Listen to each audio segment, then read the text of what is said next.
সুপ্রিয় ক্লাস 5 অর্থাৎ পঞ্চম শ্রেণীর ছাত্রছাত্রী বন্ধুরা, আজকের এই ভিডিওতে দ্বিতীয় পর্যায়ক্রমিক মূল্যায়ন অর্থাৎ সেকেন্ড ইউনিট টেস্টের প্রশ্নবিচিত্রা রায়মার্টিনের 3 নম্বর পেজটি নিয়ে আজকের আমাদের সমাধান ভিডিও।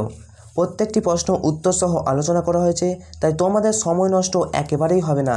প্রথম থেকে ভিডিওটা শেষ পর্যন্ত দেখতে পারো। আর এর আগে আমরা পরিবেশ ও বিজ্ঞান থেকে 1 এবং 2 নম্বর পেজটি আলোচনা করে দিয়েছি, সলভ করেছি। আমাদের এই চ্যানেলে ভিডিও আছে, তোমরা দেখে নিতে পারো। পরবর্তীতে আমরা অন্যান্য যে বিষয়গুলি রয়েছে সেগুলো নিয়েও আমরা কিন্তু সমাধান ভিডিও খুব তাড়াতাড়ি শীঘ্রই আপলোড হবে। তো সবাই আমাদের সাথে থাকো।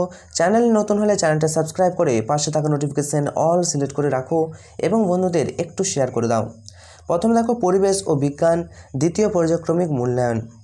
স্কুল হচ্ছে গোরখারা বিদ্যা মন্দির হাই স্কুল। প্রথম প্রশ্ন দেখো, নিম্নলিখিত প্রশ্নগুলির উত্তর দাও যে কোনো 10টি। দেখো 1 নম্বর, রাঢ় অঞ্চলে অবস্থিত এমন একটি জেলার নাম লেখো। দেখো রাঢ় অঞ্চলে অবস্থিত এমন একটি জেলা হয়ে যাবে বাঁকুড়া জেলা। রাঢ় অঞ্চলে অবস্থিত এমন একটি জেলা। নেক্সট, নিত্যবহ নদী কাকে বলে? স্টার মার্ক করো, এটি পরীক্ষায় আসবে। যে সমস্ত নদী বরফ গলা জলে পুষ্ট, সারা বছর নদীতে জল থাকে এবং নৌ পরিবহনযোগ্য, সেই সমস্ত নদী কী বলা হয়? নিত্যবহ নদী। যেমন গঙ্গা, জলঙ্গি, এরা হচ্ছে নিত্যবহ নদী। তারপর দেখো, রেল ইঞ্জিন তৈরি কারখানা আছে কোন শহরে? উত্তর হবে রেল ইঞ্জিন তৈরি কারখানা আছে চিত্তরঞ্জন শহরে। মনে রাখবে, চিত্তরঞ্জনে রেল ইঞ্জিন তৈরি কারখানা আছে। ছৌ নাচ কোথায় বিখ্যাত? দেখো ছৌ নাচ কিন্তু পুরুলিয়ায় বিখ্যাত। কোথায় বিখ্যাত? ছৌ নাচ পুরুলিয়ায় বিখ্যাত। নেক্সট, একশৃঙ্গ গন্ডার দেখতে পাওয়া যায় কোথায়? একশৃঙ্গ গন্ডার দেখতে পাওয়া যায় জলদাপাড়াতে। জলদাপাড়া অভয়ারণ্যে একশৃঙ্গ গন্ডার দেখতে পাওয়া যায়। কুলিক পাখিরালয় কোথায় অবস্থিত? দেখো 6 নম্বর প্রশ্নের সঠিক উত্তর হয়ে যাবে কুলিক নদীর তীরে। তাহলে কোন নদীর তীরে? কুলিক পাখিরালয় কুলিক নদীর তীরে গড়ে উঠেছে। কোন জেলার আম বিখ্যাত? দেখো মালদা জেলার আম কিন্তু বিখ্যাত। নেক্সট, টেরাকোটা শিল্পের জন্য বিখ্যাত কোন জেলা? টেরাকোটা শিল্পের জন্য বিখ্যাত বাঁকুড়া জেলা। তাহলে বাঁকুড়া জেলার টেরাকোটা শিল্প বিখ্যাত, মালদার আম কিন্তু বিখ্যাত। বারুইপুরের আবার পেয়ারা, জয়নগরের মোয়া, এরকমভাবে কিন্তু কোনো কয়েকটা জায়গা বিখ্যাত আছে। ঠিক আছে। নেক্সট, কলকাতায় অবস্থিত 2টি বিখ্যাত দর্শনীয় স্থানের নাম লেখো। কলকাতায় অবস্থিত 2টি বিখ্যাত দর্শনীয় স্থান, অর্থাৎ যেটা সবাই দেখতে যায়, সেটার নাম হচ্ছে রাজভবন এবং মিউজিয়াম। এটা হচ্ছে কলকাতায় অবস্থিত 2টি বিখ্যাত দর্শনীয় স্থান। নেক্সট, শান্তিনিকেতন কোন জেলায় অবস্থিত? দেখো শান্তিনিকেতন কিন্তু বীরভূম জেলায় অবস্থিত। মনে রাখবে, শান্তিনিকেতন বীরভূম জেলায় অবস্থিত। এটিও কিন্তু স্টার মার্ক কোশ্চেন। গান্ধী বুড়ি কাকে বলা হয়? তো গান্ধী বুড়ি বলা হয় মাতঙ্গিনী হাজরাকে। এরপর চলে আসবো নেক্সট কোশ্চেন। ক স্তম্ভের সঙ্গে খ স্তম্ভ মিলিয়ে লেখো। তোমাদের এরকম ছক মিলানো কিন্তু প্রশ্ন আসবে। তো দেখো, একজন বিশিষ্ট বিজ্ঞানী কি হবে? একজন বিশিষ্ট বিজ্ঞানী আচার্য প্রফুল্লচন্দ্র রায়, একজন বিশিষ্ট বিজ্ঞানী। নেক্সট, মাতঙ্গিনী হাজরার সাথে কী হবে? মাতঙ্গিনী হাজরা হবেন একজন মহিলা স্বাধীনতা সংগ্রামী। মাস্টারদা সূর্য সেন একজন স্বাধীনতা সংগ্রামী। আরামবাগ কী হবে? আরামবাগ আলু চাষের জন্য বিখ্যাত। জওহরলাল নেহরুর জন্মদিন কবে পালন করা হয়? না শিশু দিবসের দিন। জওহরলাল নেহরুর জন্মদিন শিশু দিবস পালন করা হয়। এগুলো কিন্তু একটু তোমাদের মনে রাখতে হবে। ক স্তম্ভের সঙ্গে খ স্তম্ভ। নেক্সট, হারভেস্টার যন্ত্র দিয়ে কী করা হয়? স্টার মার্ক করে দাও। দেখো, যে অত্যাধুনিক যন্ত্রের সাহায্যে ধান কাটা ধান ঝাড়া হয় তাকে হারভেস্টার বলে। হারভেস্টারের সাহায্যে ধান কাটা, মাড়াই, ঝাড়াই এর মাধ্যমে ধানকে বড় থেকে আলাদা করে এক জায়গায় জড়ো করে রাখা যায়। হারভেস্টারের সাহায্যে এই হারভেস্টারের ব্যবহার মানুষের পরিশ্রম এবং সময় দুটোই কিন্তু কমিয়ে দিয়েছে। তাহলে এটাই কিন্তু হারভেস্টার যন্ত্র দিয়ে করা হয়। নেক্সট, চাষের কাজে রাসায়নিক সার ব্যবহার করলে কী ক্ষতি হয়?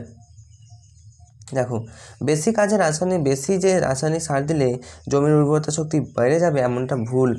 এর বদলে উর্বরতা শক্তি কমে যায়, ফলন কমে যায়। 1 নম্বর। 2 নম্বর ক্ষতি কী হয়? না বেশি রাসায়নিক কীটনাশক প্রয়োগ করলে জমির বন্ধু পোকারাও মারা যায়। ফলে মৌমাছি, প্রজাপতি, রেশম মথ, ফড়িং এই সমস্ত প্রভৃতির অভাবে পরসংযোগ ব্যাহত হয়। 3 নম্বর। এছাড়া মৌমাছি, রেশম মথ এর মতো প্রকার মারা গেলেও অর্থনৈতিকভাবে আমাদের ক্ষতি হবে। তাহলে চাষের কাজে রাসায়নিক সার ব্যবহারের ফলে কিন্তু অনেক ক্ষতি হচ্ছে। আচ্ছা নেক্সট, ভেড়িতে চাষ করা হয় এমন 2টি মাছের নাম লেখো। ভেরিতে চাষ করা হয় এমন দুটি মাছ। দেখো ভেরিতে চাষ করা হয় এমন দুটি মাছ হচ্ছে ভেটকি ট্যাংরা, এটা হচ্ছে ভেরিতে চাষ করা হয়। আচ্ছা, সমুদ্রে পাওয়া যায় দুটি মাছের নাম। সমুদ্রে পাওয়া যায় দুটি মাছের নাম হচ্ছে ইলিশ মাছ, ভোলা মাছ, এগুলো হচ্ছে সমুদ্রে পাওয়া যায়। নেক্সট, কলকাতার 4টি দর্শনীয় স্থানের নাম লেখো। 4টে দর্শনীয় স্থান, অর্থাৎ কলকাতায় ঘুরতে যাওয়ার মতো 4টে স্থান। 1 নম্বর হচ্ছে রাজভবন, 2 নম্বর মিউজিয়াম, 3 নম্বর ইডেন গার্ডেন, 4 নম্বর বন্দর, কলকাতা বন্দর। তো কলকাতায় 4টে দর্শনীয় স্থান কিন্তু রয়েছে। রবীন্দ্রনাথ সম্বন্ধে 2-3 লাইন লেখো। দেখো রবীন্দ্রনাথ ঠাকুর সম্পর্কে 2-3 লাইন লিখতে বলেছে। কী লিখবো? রবীন্দ্রনাথ ঠাকুর জন্ম 1861 সালে, জন্ম 7ই মে, কলকাতার জোড়াসাঁকোর বিখ্যাত ঠাকুর পরিবারে জন্মগ্রহণ করেন। খ্যাতি, তিনি ছিলেন একজন বিখ্যাত কবি, ঔপন্যাসিক, সঙ্গীতজ্ঞ এবং রচয়িতা, চিত্রকর প্রভৃতি। তাকে বাংলা ভাষার সর্বশ্রেষ্ঠ সাহিত্যিক এর সম্মান দেওয়া হয়। তাই গুরুদেব বা কবিগুরু বা বিশ্বকবিও বলা হয়। 1913 খ্রিস্টাব্দে গীতাঞ্জলি ইংরেজি কাব্যগ্রন্থ রচনার জন্য তিনি সাহিত্যে নোবেল পুরস্কার পান। তো মৃত্যু কীভাবে হলো? রবীন্দ্রনাথ ঠাকুর 1941 খ্রিস্টাব্দে 7ই আগস্ট মারা যান। 1941 খ্রিস্টাব্দে 7ই আগস্ট। এই ছিল তোমাদের জন্য আজকের আমাদের বিশেষ প্রশ্ন উত্তর ভিডিও। আর আজকে পরিবেশ ও বিজ্ঞান দ্বিতীয় পর্যায়ক্রমিক সেকেন্ড ইউনিট টেস্ট নিয়ে আলোচনা করা হলো। সেকেন্ড ইউনিট টেস্টের অন্যান্য যে পেজগুলি রয়েছে আমরা খুব শীঘ্রই আপলোড করে দিচ্ছি। তোমাদের জন্য ক্লাস 5-এর একটি প্লেলিস্ট বানানো হয়েছে, সেই প্লেলিস্ট দেখে তোমরা পড়তে পারবে। তো ভিডিওটি একটু বন্ধুদেরকে শেয়ার করো।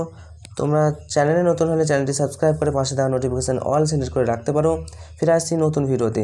তোমাদের পরীক্ষা ভালো হবে এই শুভকামনা জানিয়ে আজকের মতো ভিডিওটা এখানে শেষ করলাম। Enjoy exam, all the best.